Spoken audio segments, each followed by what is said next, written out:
Hello students, in this video I shall be discussing class 10th poem Fire and Ice written by Robert Frost. Let's start with about the poet.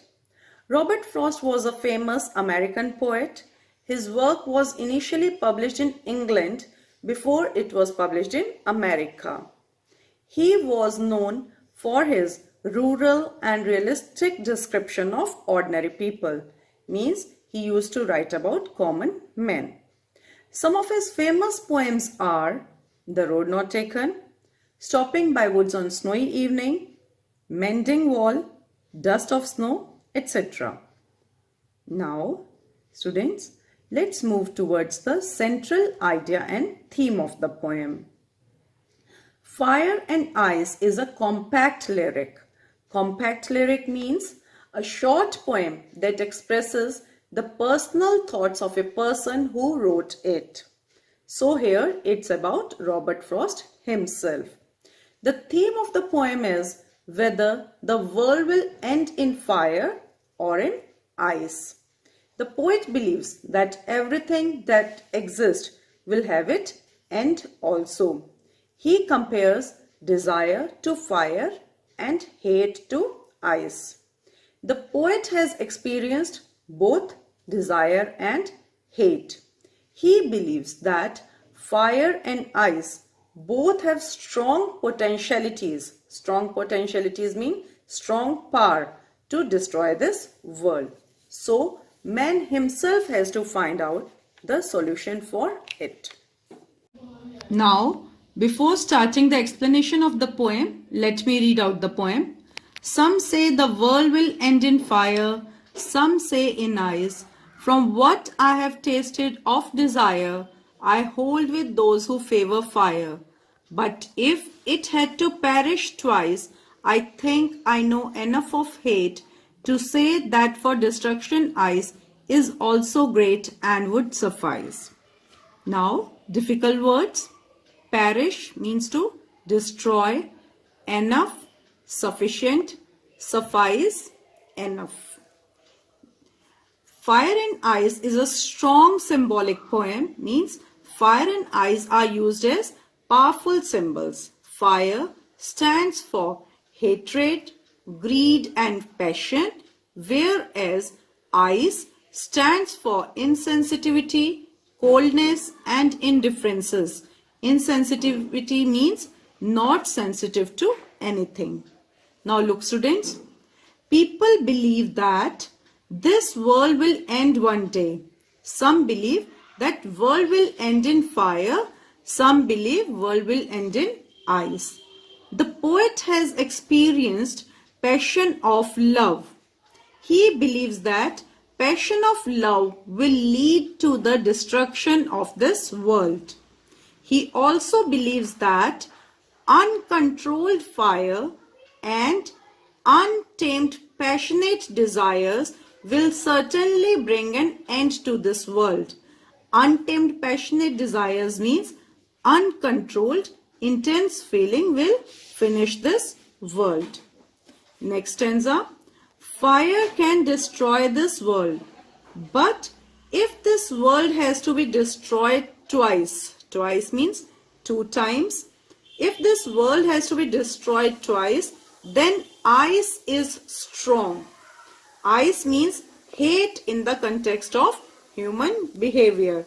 The poet has experienced hate which comes out of icy cold reasoning in this world.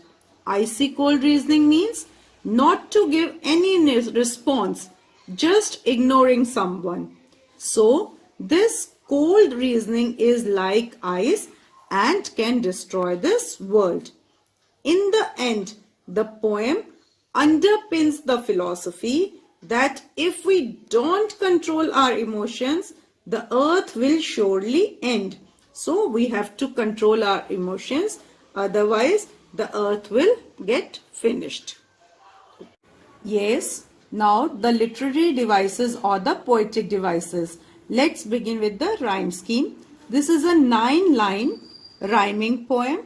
Rhyme scheme we decide according to the last words of the line.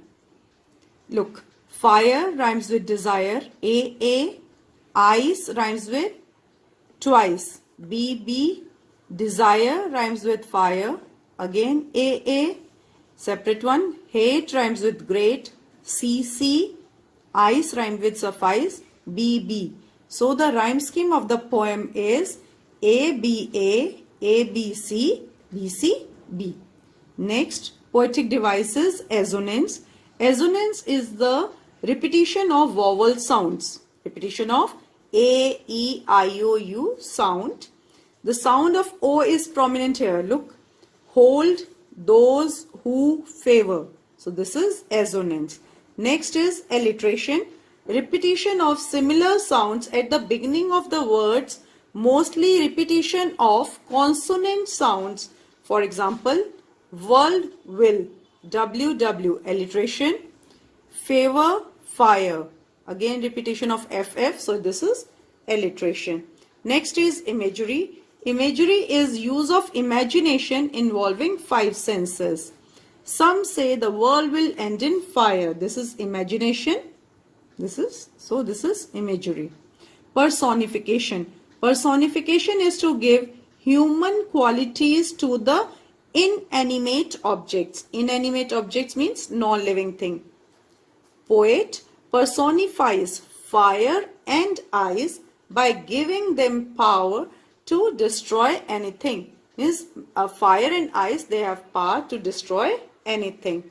Next is anaphora. Anaphora is the repetition of words at the start of 2 or more lines. Some say in line 1, some say line 2.